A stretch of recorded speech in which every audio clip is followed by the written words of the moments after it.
नमस्कार। बिहार की बात में आपका स्वागत है। मैं हूं पंकज कुमार। इस खास पेशकश में हम चर्चा करने जा रहे हैं ऐसी पार्टी के बारे में जो फिलहाल बिहार की सियासत में खूब चर्चा में।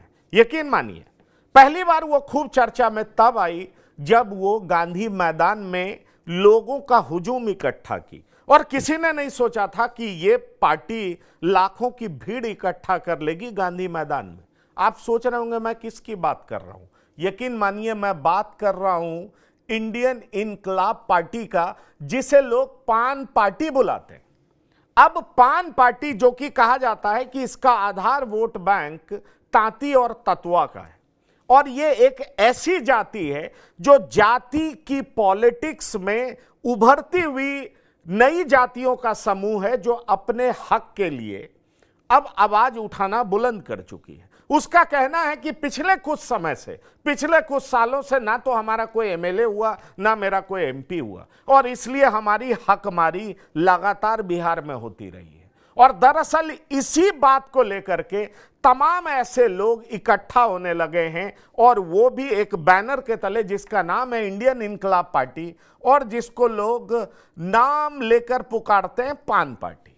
अब आप सोचिए कि पान पार्टी की महत्ता क्या है कि मैं उसके बारे में चर्चा कर रहा हूं। आप ये सोच रहे होंगे कि टीवी 9 के प्लेटफॉर्म पर इतनी ज्यादा चर्चा क्यों हो रही है। वैसे मैं कुछ दिनों पहले उनका इंटरव्यू भी किया था, जो इस पार्टी के मुखिया हैं।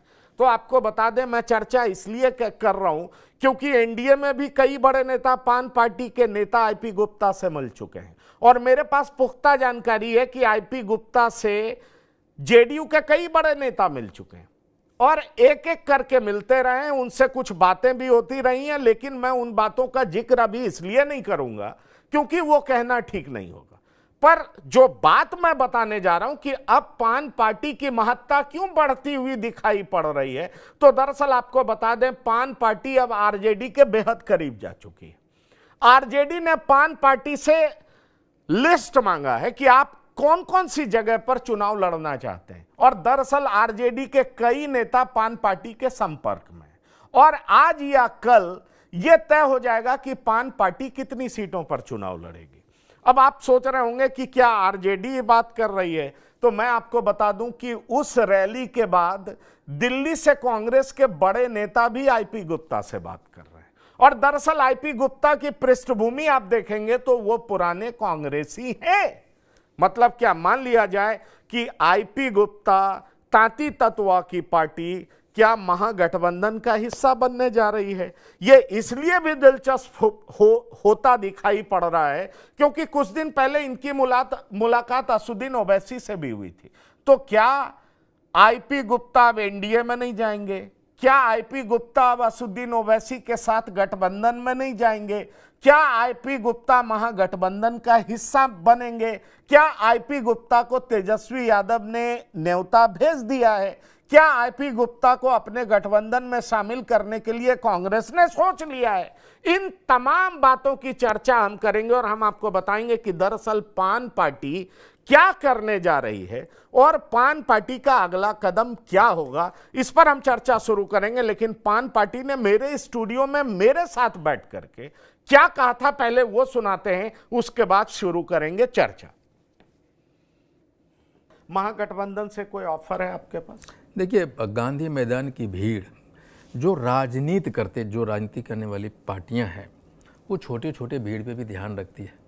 तो हमने तो 12 बड़ी बड़ी रैलियां करते हुए 13वां रैली गांधी मैदान में इतिहास रच दिया। तो निश्चित तौर पे कंसिडरेशन में है हर जगह। लालू जी से बात हुई आपकी? नहीं, मैं लालू जी से बात नहीं। तो फिर महागठबंधन में और है कौन? तेजस्वी यादव से बात हुई? देखिए, मैं किसी से बात नहीं करता। वो लोग आते हैं बात करने के लिए तो मैं बात करता। मैं किसी को कॉल नहीं किया आज तक कि आप मुझसे बात करो, मुझे शामिल कर लो। भाई, मुख्यमंत्री आपको बनना है, मुख्यमंत्री इनको बनना है, मुझे मुख्यमंत्री बनना है। मेरा सर्टेन एक रोल है, मैं उसको प्ले करूंगा, और ये मैं जानता हूं कि मेरे रोल के बिना आप अधूरे हैं। That is final. मैं ही एक आदमी हूं जो लालू जी कभी कहते थे कि जिन निकलेगा। आज कहीं लिख लीजिए कि ये दोनों में से कोई भी आईपी गुप्ता और पान तांती ततवा के बिना सीएम नहीं बन पाएंगे। लिख लीजिए। मतलब आप इतना दावा कर रहे हैं कि आपके बिल्कुल। बगैर कोई सीएम नहीं बन पाएगा। बिल्कुल थर्ड फ्रंट को रूप ले तो उसमें 4 प्लेयर का होना बहुत जरूरी है।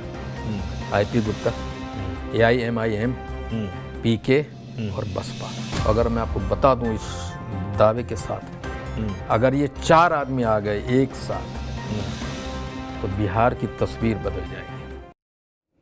बिहार की तस्वीर बदल जाएगी। और ये कौन कह रहे हैं? आईपी गुप्ता।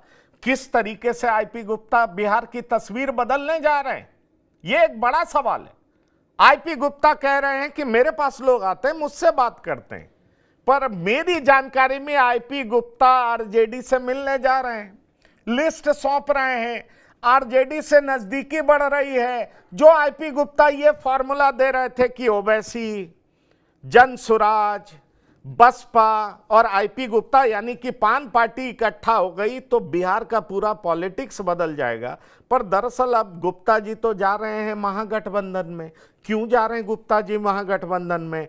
क्या एनडीए से बात पूरी नहीं हो पाई? बताएंगे आपको, बताएंगे एनडीए से क्या दिक्कत हुई, क्यों अब महागठबंधन के साथ जा रहे हैं, तेजस्वी को क्यों अब ये ताकतवर दिखने लगे हैं। और कांग्रेस पहले ही इनको ताकतवर मान चुकी थी। दिल्ली से बड़े नेता ने फोन किया था आईपी गुप्ता को, वो भी हम आपको बताएंगे। लेकिन चलिए हमारे साथ जो मेहमान जुड़ रहे हैं उनसे आपका परिचय करा दें। हमारे साथ जुड़ चुके हैं मृत्युंजय शर्मा जी। मृत्युंजय शर्मा जी का परिचय मैं पहले आपको सिर्फ राजनीतिक विश्लेषक के तौर पर देता रहा हूं, लेकिन ये जान लीजिए कि ये बड़े ऑथर भी हैं। और जहां तक मुझे पता है, मैंने इनकी किताब भी पढ़ी है, उसका नाम है ब्रोकन प्रॉमिसेस। तो मृत्युंजय शर्मा जी बेहतरीन राइटर हैं और अक्सर हमारे प्रोग्राम में जुड़ते हैं, इसलिए धन्यवाद मृत्युंजय शर्मा जी। साथ ही हमारे साथ डॉक्टर संजय कुमार हैं, राजनीतिक विश्लेषक हैं। डॉक्टर संजय कुमार बिहार और देश की राजनीति पर पैनी नजर रखते हैं, वो भी हमारे साथ जुड़ चुके हैं। आपका बहुत स्वागत है। और साथ ही संतोष कुमार जी हैं, वरिष्ठ पत्रकार हैं। बिहार में कौन किससे मिल रहा है, कौन किससे दूर भाग रहा है, इस पर इनकी पैनी नजर बनी रहती है और करंट पॉलिटिकल सिनेरियो क्या है उससे आपको अवगत कराएंगे। तो बहुत बहुत शुक्रिया, धन्यवाद संतोष कुमार जी टीवी 9 पर आने के लिए। और साथ ही हमारे साथ श्याम किशोर चौबे जी हैं, अपने एनालिसिस और जोरदार मुस्कान के साथ अपनी बातों को रखते हैं। तो श्याम किशोर चौबे जी के पास लंबा अनुभव है, बिहार और झारखंड की राजनीति को बखूबी बयां करते हैं। श्याम किशोर चौबे जी, आपका भी हमारे साथ जुड़ने के लिए बहुत बहुत धन्यवाद।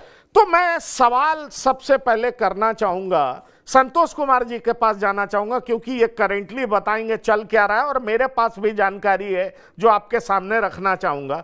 संतोष कुमार जी, पान पार्टी की चर्चा होने लगी गांधी मैदान में उनके द्वारा बुलाए गए लाखों लोगों की भीड़ के बाद, क्योंकि प्रशांत किशोर से लोगों को ज्यादा उम्मीदें थी, मीडिया हाइप बहुत था, पर प्रशांत किशोर का जितना बड़ा कद है, स्टेचर है, उस हिसाब से भीड़ नहीं पहुंची, ऐसा कहा जाता है।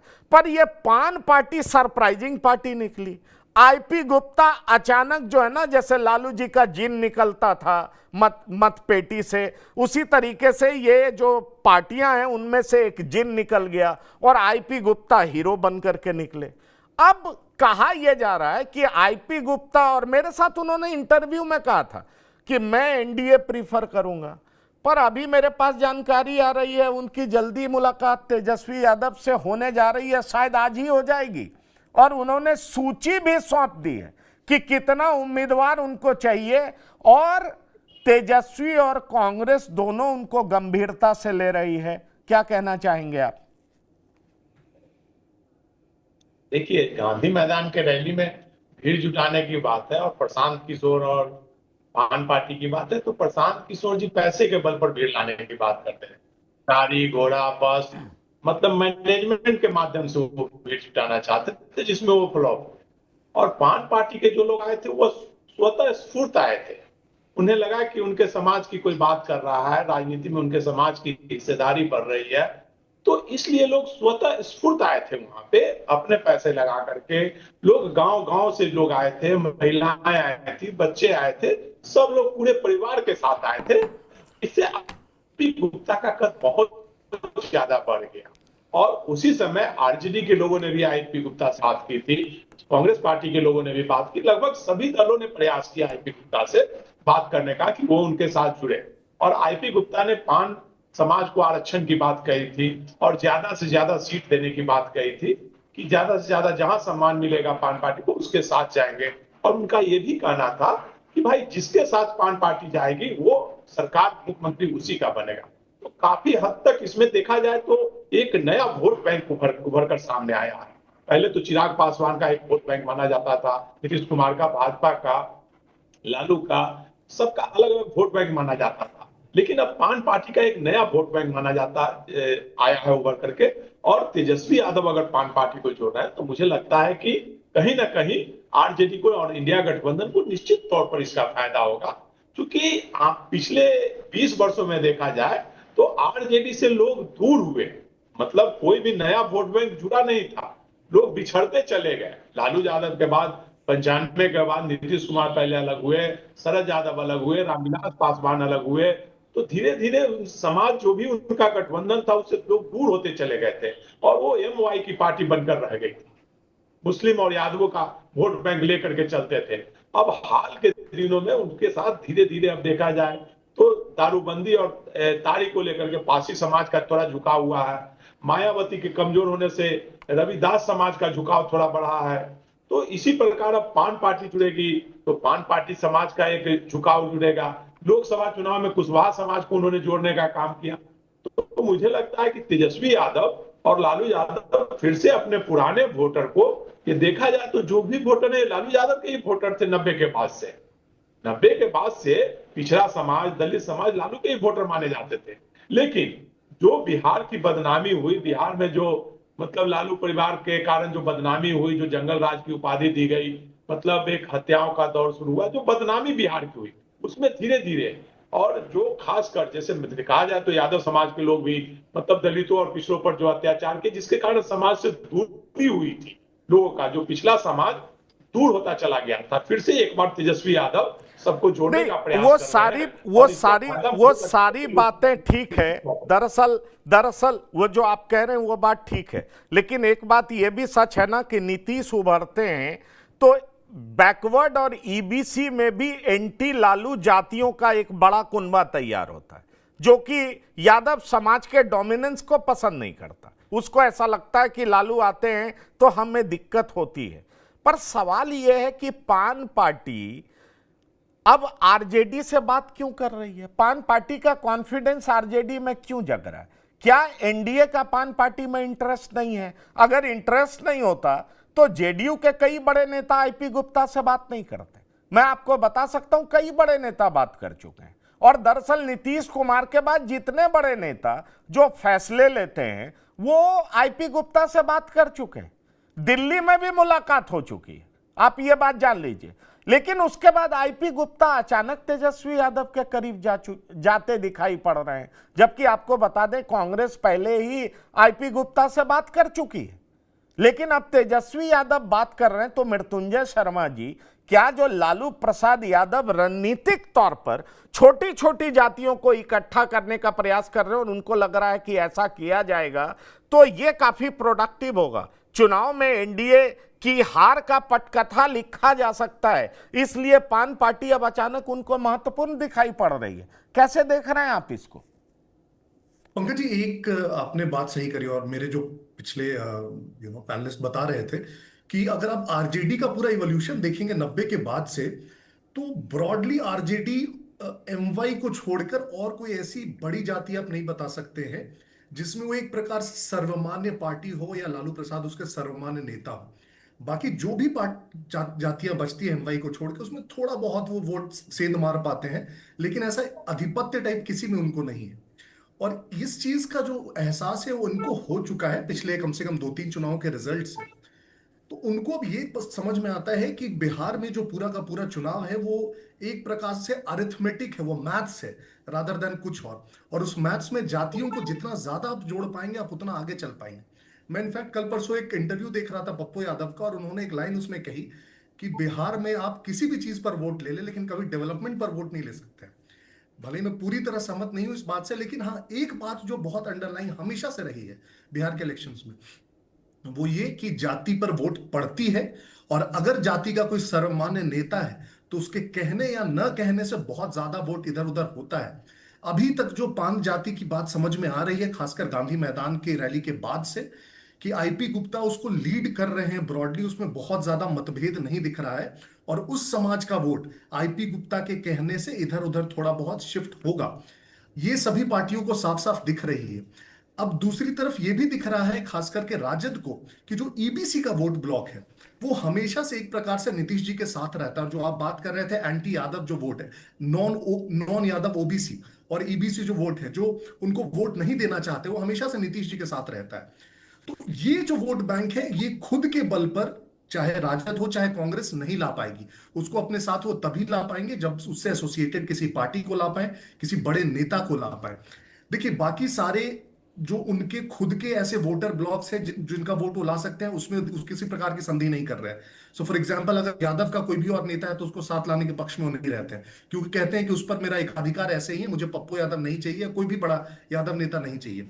मुस्लिम वोट पर वो कहते हैं मेरा एक अधिकार है, इसलिए मुझे एआईएमआईएम नहीं चाहिए, कोई भी और दूसरा ऐसा पार्टी नहीं चाहिए जो कह रहा है कि मैं मुस्लिम वोट आपको लाके दूंगा। लेकिन ये जो छोटी जातियां और खास करके ईबीसी की जातियां हैं, उसमें उनको पता है कि इन पर इसका किसी प्रकार का एकाधिकार नहीं है, और अगर पान ताती का जो वोट है उनको लाना है तो इसके किसी बड़े नेता को लाना पड़ेगा।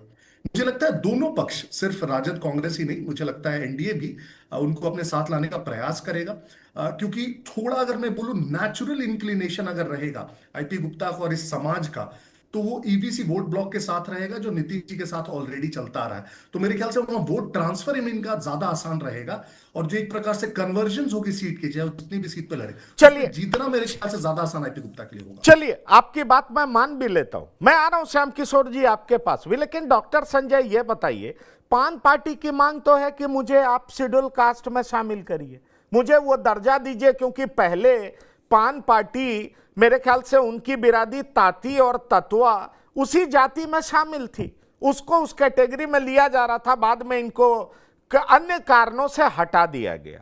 अब यह बताइए, सरकार डबल इंजन की सरकार है, कम से कम मोदी जी 2029 तक तो रहने जा रहे हैं, बीजेपी या एनडीए की सरकार तो रहेगी, इस बात में किसी को शक नहीं है। भाई वाइस प्रेसिडेंट चले गए इसका मतलब थोड़ी है मोदी जी चले जाएंगे, मोदी जी तो बने रहेंगे, अभी भी सर्वाधिक लोकप्रिय नेता है।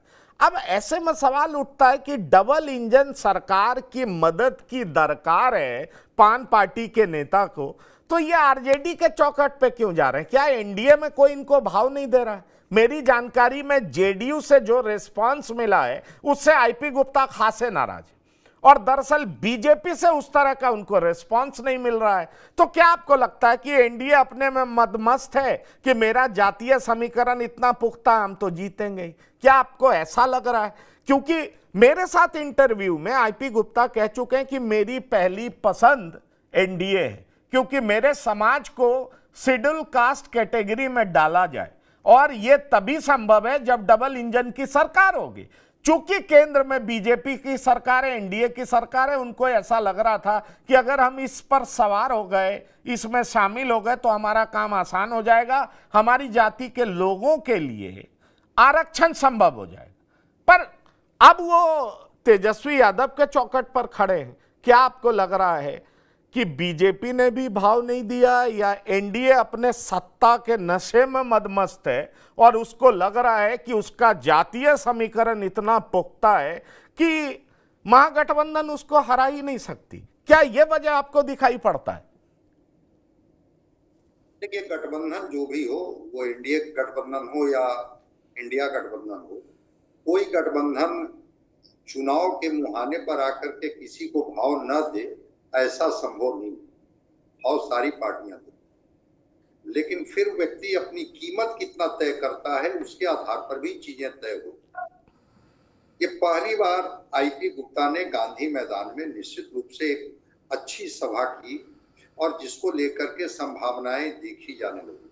और वो जो भीड़ थी, वो भीड़ इसलिए लाई गई थी कि जो ताती तत्वा समाज को जो शेड्यूल कास्ट से बाहर निकाला गया था, और निकाल करके कहा गया कि नहीं अब आप इस कैटेगरी में आएंगे, इसको लेकर के इन्होंने बड़ा ही इमोशनल तरीके से अपने लोगों को एड्रेस किया। कि क्या आप अपने अधिकारों से वंचित रहना चाहते हैं या आपको अधिकार चाहिए, और अगर अधिकार चाहिए तो जितनी अधिक संख्या में गांधी मैदान में जुट करके अपनी ताकत दिखाई। स्वाभाविक है कि ये मुद्दे जो हैं वो लोगों को कनेक्ट करते हैं। ऐसा नहीं है कि जो जातीय सम्मान, उनके रिजर्वेशन का मामला, ये इतने सेंटिमेंटल इश्यूज हैं, तुरंत कनेक्ट करता है लोगों। तो आईपी गुप्ता जी आए हैं, पहली बार 8 अप्रैल को इनकी गांधी मैदान में रैली हुई थी संभव। उसके बाद उस भीड़ को देख करके संभावनाएं तलाश की जाती। जहां तक है इनकी पृष्ठभूमि तो कांग्रेस की रही है, लगातार ये कांग्रेस में रहे हैं, तो ऐसे तो बट नेचुरल अगर कहा जाए तो इंडियन अलायंस के साथ है, इंडिया गठबंधन के साथ। अब वो जो भीड़ आई थी गांधी मैदान में, क्या वो भीड़ बिल्कुल आईपी गुप्ता के ही कहने पर, आईपी गुप्ता जिस गठबंधन में होंगे वो भीड़ भी उनके साथ खड़ी हो जाएगी, या वो भीड़ ठीक है एक उनके रिजर्वेशन के इश्यूज को लेकर के कनेक्ट करके बुलाया गया था, इसलिए भीड़ तो जरूर आई थी अपने अधिकारों की बात करने, लेकिन जब वोट की बात होगी तो फिर वो तय करेंगे कि हमें इंडिया के साथ रहना है कि एनडीए गठबंधन के साथ रहना। और आईपी गुप्ता ने उस रैली के माध्यम से अपनी उपस्थिति दर्ज करा करके अब मोल तोल इन्होंने करना शुरू कर दिया है।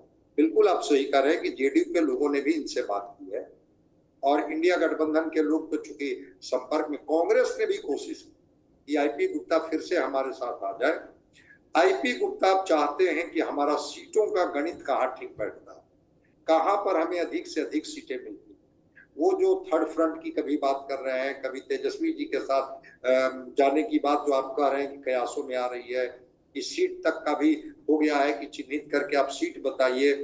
तो ईबीसी वोटर बिहार में जो 36% है, जो सोशियो इकोनॉमिक सर्वे में जो अभी आया 22 के बाद, वो EBC voter naturally Nitish Kumar के साथ खड़ी रहती है।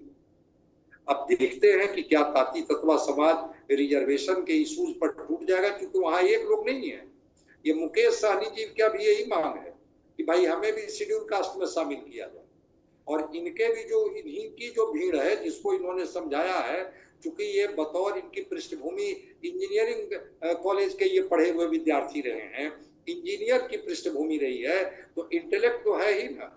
तो शेड्यूल कास्ट में शामिल होने के बाद इस समाज को कौन कौन से लाभ मिलेंगे, कौन कौन से अधिकार मिलेंगे, ये समझाने में आईपी गुप्ता जरूर कामयाब हो गए, और तभी वो भीड़ आपको गांधी मैदान में दिखी, जिस भीड़ के बाद आईपी गुप्ता की चर्चा नहीं। चलिए डॉक्टर संजय आप कह रहे हैं वो भीड़ दिखी, और अक्सर नेता यही तो करते हैं कि अपने इंटरेस्ट को लोगों के इंटरेस्ट के साथ जोड़ देते हैं। जितनी सफलता से जोड़ते हैं वो उतने ही सफल नेता होते हैं।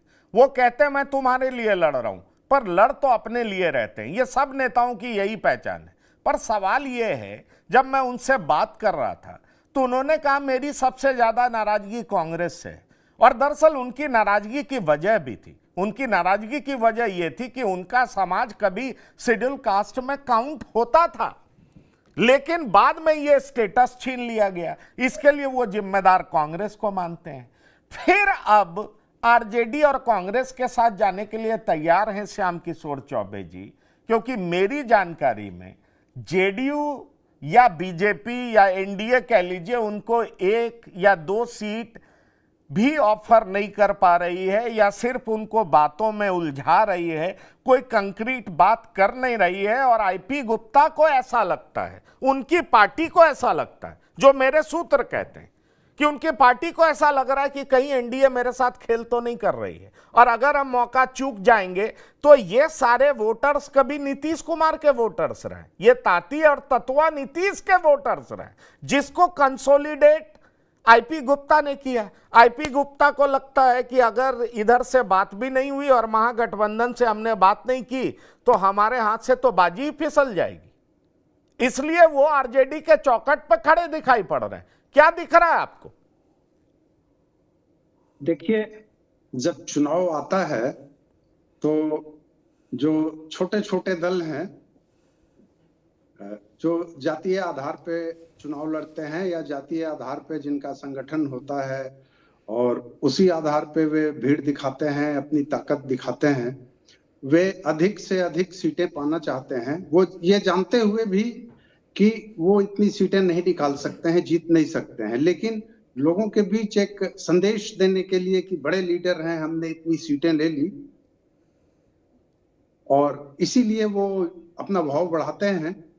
तो इसके लिए वो जो दो या तीन अलग अलग स्टेट्स में, कहीं 2 कहीं 3 जो बड़े संगठन होते हैं या जो बड़े गठबंधन होते हैं, उनसे वो सीधे सीधे कहिए बार्गेनिंग करते हैं।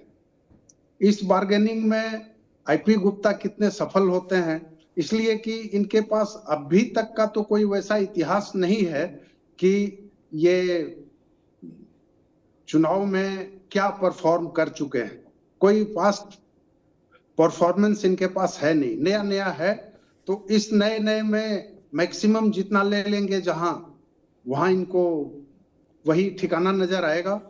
अब जहां तक एनडीए के पास है, तो एनडीए के पास मेरी समझ से अपने आप बहुत भीड़ हो चुकी है, नेशनल लेवल पे भी और बिहार लेवल पे भी उनके पास दलों का कहिए समुंदर इकट्ठा हो चुका है।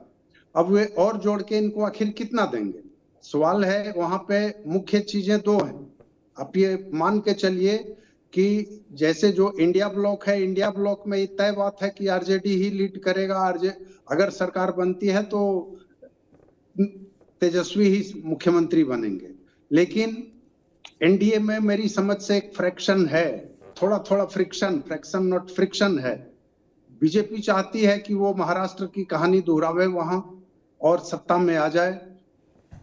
जेडीयू चाहता है कि वो भले ही कम सीटें लावे लेकिन उसकी सुपरमेसी बनी रहे। तो ऐसी स्थिति में वो कितनी सीटें देंगे आपस में से, तो वहां ज्यादा स्कोप नहीं है। दूसरी बात कि एक जो आपने कहा, इसके थोड़ी देर पहले आपने एक बात कही, तो मैं मन ही मन सोच रहा था कि आपने ये बात आखिर कही कैसे कि नरेंद्र मोदी 29 तक प्रधानमंत्री बने रहेंगे। अभी हाल में मोहन भागवत जी ने एक संकेत भी दिया। तो और मोदी जी के आने के बाद ही ये लागू हुआ बीजेपी में अघोषित, मतलब कोई। चलिए, मुझे लगता है चौबे जी अगर इस बात पे हम लोग आगे बढ़ेंगे तो डिबेट कहीं और खिसक जाएगा। आपका पॉइंट वैलिड है, लेकिन मुझे ऐसा इसलिए दिखाई पड़ता है कि मोहन भागवत जी भले 75 का एज वो की बात करें, लेकिन अभी भी मोदी जी का विकल्प फिलहाल दिखाई नहीं पड़ रहा पार्टी में। और मुझे नहीं लगता, मैं वही कह रहा हूं, मैं वहीं आ रहा हूं। हाँ, मैं वहीं आ रहा हूं कि इस सिलसिले में जब धनखड़ जी ने इस्तीफा किया, परसों इस्तीफा किया या कराया गया, अब तो ये विवाद में चला गया है, तो उसके तुरंत बाद एक नाम उछला कि अगला उपराष्ट्रपति कौन। उसमें एक नाम आया नीतीश कुमार का भी, कि नीतीश कुमार भी उपराष्ट्रपति हो सकते हैं। ऐसा कब आता है?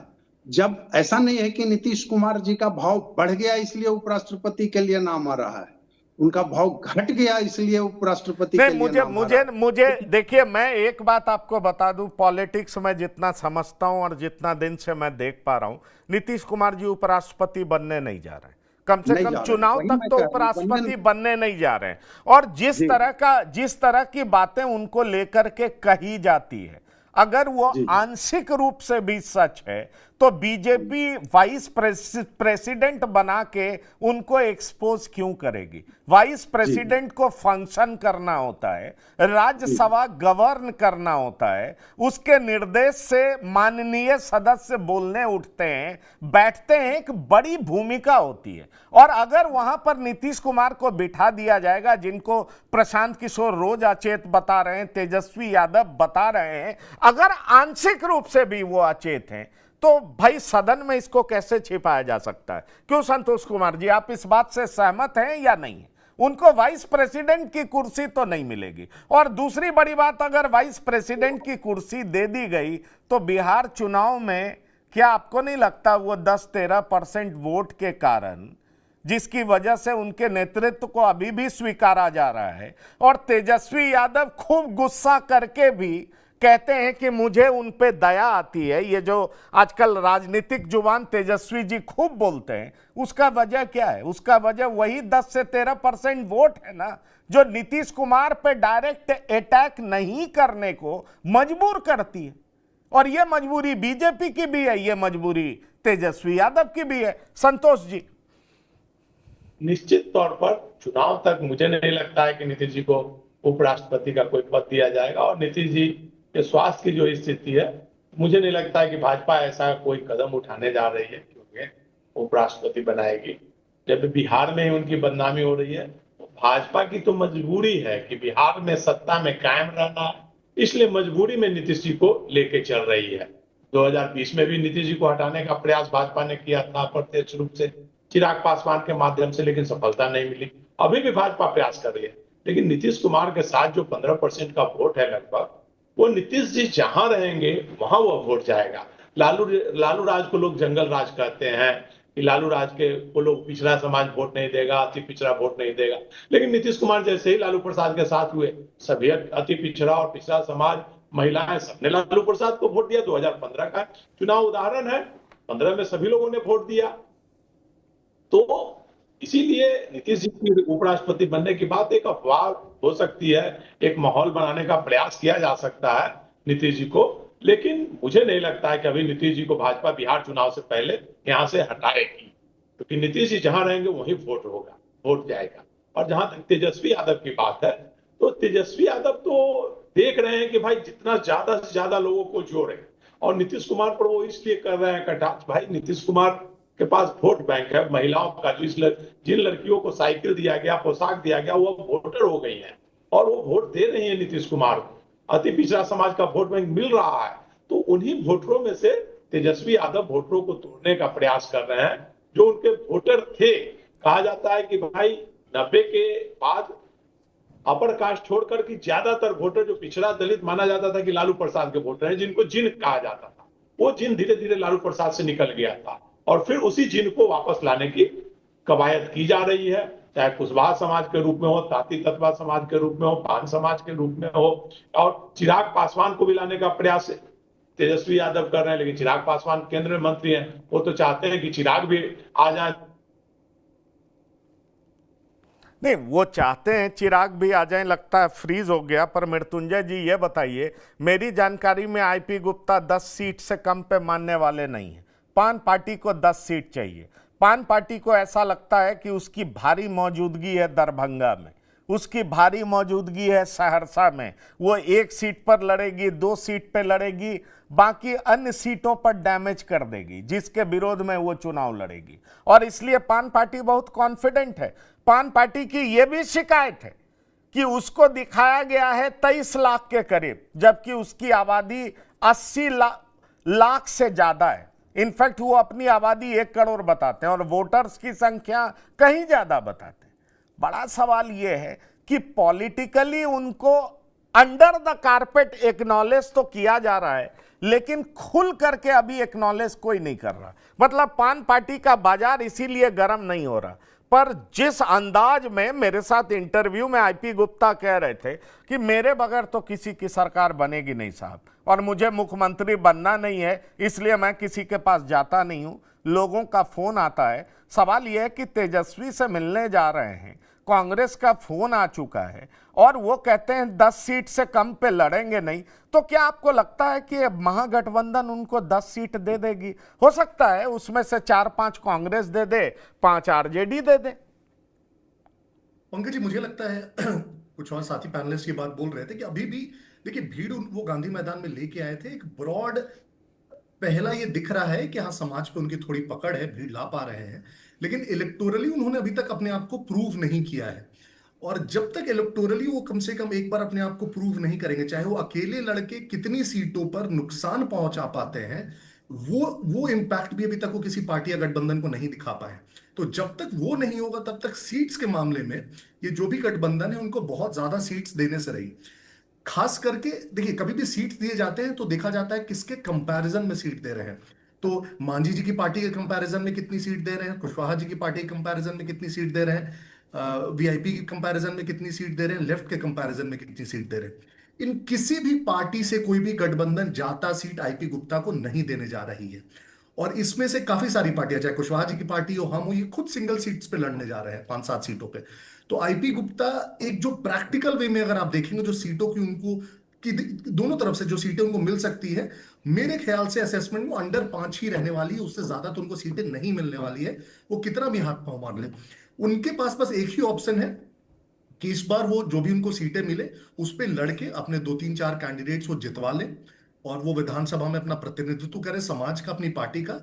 अन्यथा अगर वो थोड़े ज्यादा एम्बिशियस है तो फिर मल्टीपल सीटों पे अपने कैंडिडेट्स को उतार सकते हैं, इस बार नुकसान पहुंचा सकते हैं इन सीटों पे, और अगली बार के चुनाव में फिर कह सकते हैं जैसे पिछली बार लोजपा ने किया था कि हाँ देखिए पिछली बार हमने 30 सीटों पर आपका आपका काम बिगाड़ दिया, 30 सीटों पर हमारा इंपैक्ट था और इसलिए इतने इतने नंबर ऑफ सीटें तो हमें महागठबंधन में या एनडीए के साइड से चाहिए इन अपकमिंग इलेक्शंस में।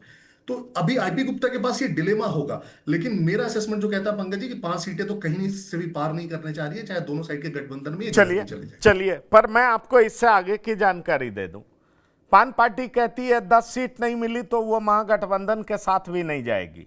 और आपको याद होगा डॉक्टर संजय ओवैसी की पार्टी के लोग, अख्तरुल ईमान और उनके लोग पान पार्टी के नेता के पास जा चुके हैं। तो एक तीसरा गठबंधन का भी प्रयास बिहार में चल रहा है। आपको लगता है पान पार्टी को 10 सीटें नहीं मिलेगी तो ओवैसी के साथ भी मिलकर के चुनाव लड़ सकते हैं, तीसरा ऑल्टरनेटिव खड़ा कर सकते हैं? क्योंकि हमारे साथ तो कह रहे थे कि अगर 10 नहीं मिला तो मैं किसी के साथ नहीं जाऊंगा, अकेले लड़ लूंगा, मंजूर है, अपनी ताकत लोगों को दिखा दूंगा कि मेरे पास कितनी ताकत है। अभी नहीं तो अगले चुनाव में लोग हमें एक्नॉलेज करेंगे और हमारा हक तभी देंगे। भीख में कुछ नहीं मिलता, जब तक हम लड़ेंगे नहीं तब तक हमें हक मिलेगा नहीं।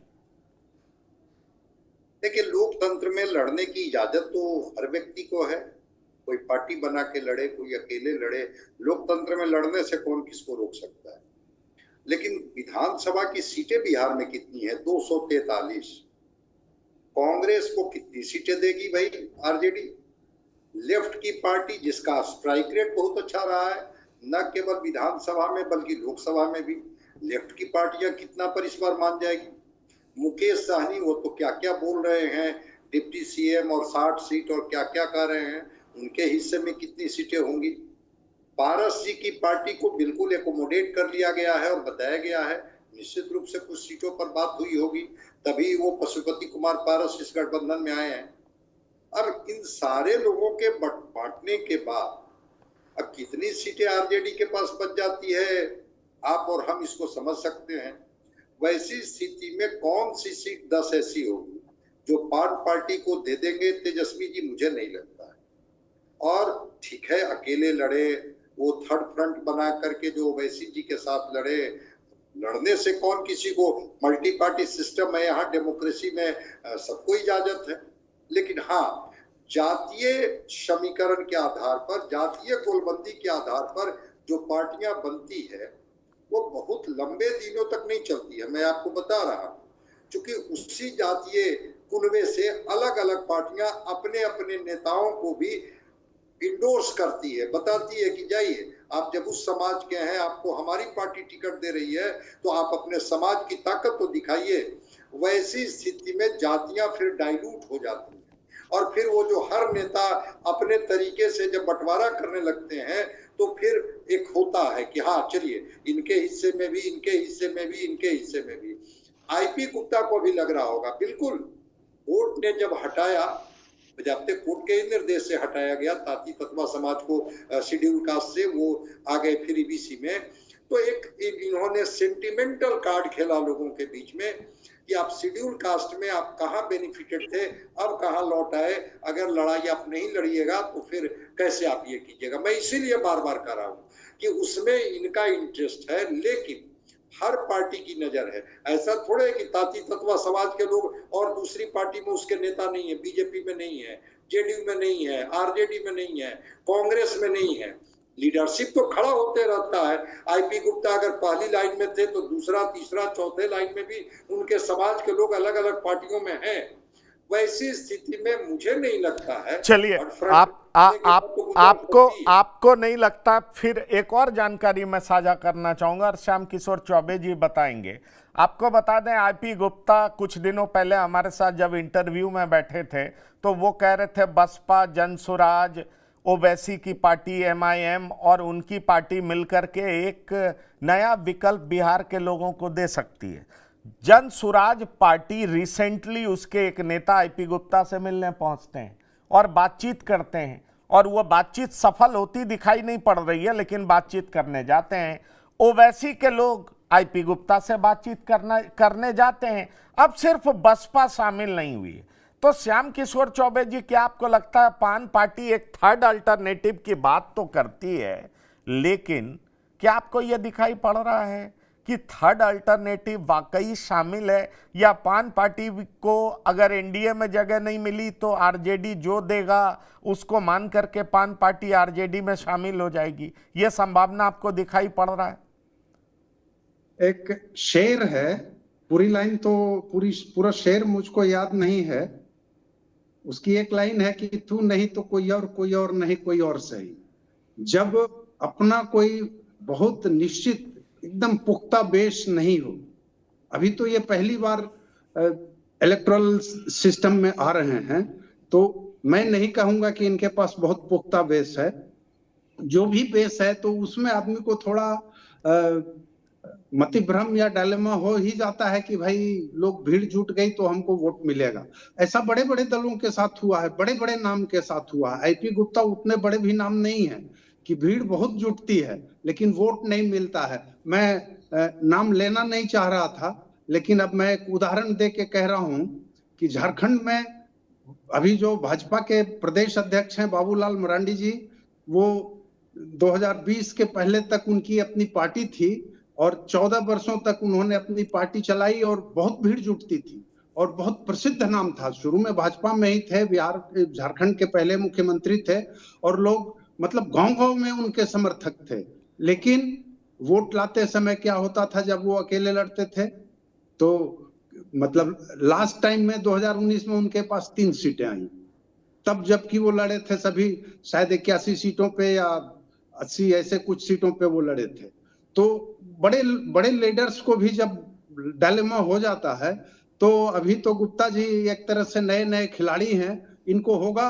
और जो भी लोग, जो भी गठबंधन या जो बड़े दल अभी अकेले चुनाव लड़ने के मूड में हैं, तो वो एक बार इनसे संपर्क तो करेंगे जातीय आधार पर कि भाई इनके पास कुछ जातिगत वोट है। लेकिन तभी ये सब सक्सेसफुल होगा जब वे अपनी वास्तविक, मैं शब्द कह रहा हूं, शायद राजनीति में ये शब्द कहा नहीं जाना चाहिए, लेकिन मैं कह रहा हूं कि जब वो अपना वजन और अपनी कीमत पहचाने। चलिए, मैं आपकी बात मान भी लेता हूं, पर मैं एक लाइन का आंसर सभी पैनलिस्ट से चाहूंगा। संतोष जी, आपको लगता है कि महागठबंधन में उनको 10 सीटें कम से कम मिल जाएंगी? लेकिन 10 नहीं, 5 सीटें तक, 4 से 5 सीट उन्हें मिलने की संभावना है। 10 सीट बहुत ज्यादा हो जाएगा। मतलब जो जनाधार है उसके आधार पर हाँ, ये भी आरजेडी कर सकती है, जिस प्रकार भाजपा ने मुकेश सहनी के साथ किया था, अपना कैंडिडेट दे करके, और उन्हें 10 सीट दे सकती है। क्योंकि आरजेडी के पास सीट कहाँ है? मुकेश सहनी का अलग दावा है, पारस जी को देना है, कांग्रेस को देना है, सभी पार्टियों को देना है, तो कम्युनिस्ट को देना है, माले को देना है। मेरी जानकारी में पारस जी को आरजेडी डंप करने जा रही है, और हो सकता है चंद्रशेखर रावण को एन वक्त में अपने साथ रख ले, आईपी गुप्ता साथ आ जाएं। जो मेरी जानकारी है, मैं आपको ये बता सकता हूं, पारस जी को ऐसे साथ रखते रहेगी, ऑफ एंड ऑन चलता रहेगा और अंत में टाई फिश कर दिया जाएगा, जो मुझे जानकारी है। तो संजय जी, एक लाइन का जवाब, आपको लगता है 10 सीटें महागठबंधन दे देगी, या फिर 4-5 सीटें एनडीए भी देने को तैयार हो जाएगी? क्योंकि आज से कल तक में दोनों की मुलाकात हो रही है, यह मेरे पास पुख्ता जानकारी है, और तेजस्वी यादव सिग्नल भेज चुके हैं, मुलाकात होने जा रही है। वो निश्चित रूप से 4-5 सीटें इन्हें मिल जाएगी, इसमें कोई दो मत नहीं है। क्योंकि इन्होंने कहा है कि हम कई समाज को, जिस तरह से मुकेश सहनी कई समाज को क्लब करके बताते हैं कि हमारा 8% वोट हो जाता है, उसी तरह से आईपी गुप्ता भी वो समीकरण समझा रहे हैं कि कई जातियों को हम क्लब कर लेंगे और तब हमारा वोट का परसेंटेज देखिए, ठीक है, गठबंधन में होंगे, इतना दिला देंगे। चलिए, तो 4-5 सीटें मिलने की संभावना से इनकार तो नहीं किया। मृत्युंजय जी, वीआईपी पार्टी भी उनको फोन कर चुकी है, आइए हमारे साथ ही चुनाव लड़िए। मैं हर लाइन में एक नया चीज सामने रख रहा हूं। आईपी गुप्ता महागठबंधन के लिए इतना डिमांडिंग हो चुके हैं, एनडीए भी बात कर चुकी है, पान पार्टी का इतना महत्व बढ़ गया है और इसलिए हम लोग 1 घंटे के शो में डिस्कस कर रहे हैं। ये पान पार्टी है क्या? क्या मतलब पान ही खिलाएगी या कत्था और चूना की तरह जीभ से चिपक जाएगी? क्या होने वाला है? मुझे लगता है पंकज जी, जैसे बाकी पैनलिस्ट भी बोल रहे हैं, मेरा भी वही मत है कि अंडर 5 सीटें ही उनको देगी महागठबंधन, और एनडीए तो और थोड़ा ज्यादा रिलक्टेंट रहेगी इतनी सीट देने में, क्योंकि ये जो समाज है ये ऑलरेडी इनका एक प्रकार से वोट बैंक रह चुका है नीतीश जी का। तो उनको लगेगा कि बहुत ज्यादा एडिशन नहीं होने वाला है, महागठबंधन में थोड़ा ज्यादा एडिशन हो सकता है, इसलिए वो ज्यादा मेरे ख्याल से एक्सेप्टेबल रहे आईपी गुप्ता को लेकर, और 4-5 सीटों तक दे सकती है। क्या श्याम किशोर चौबे जी आप सहमत हैं या और भी कुछ ज्यादा सीटें देख रहे हैं? नहीं, मुझको नहीं लगता है कि कोई इनको ज्यादा सीट देने जा रहा है। कोई भी नहीं देगा, दोनों पक्ष में से कोई नहीं देगा। हाँ, एक जो इन्होंने कहा और आपने भी कहा कि जनसुराज के साथ अगर वार्ता होती है, उसके साथ अटैच होते हैं या ओवैसी के साथ अटैच होते हैं तो 10 क्या 15 सीटें मिल जाएंगी।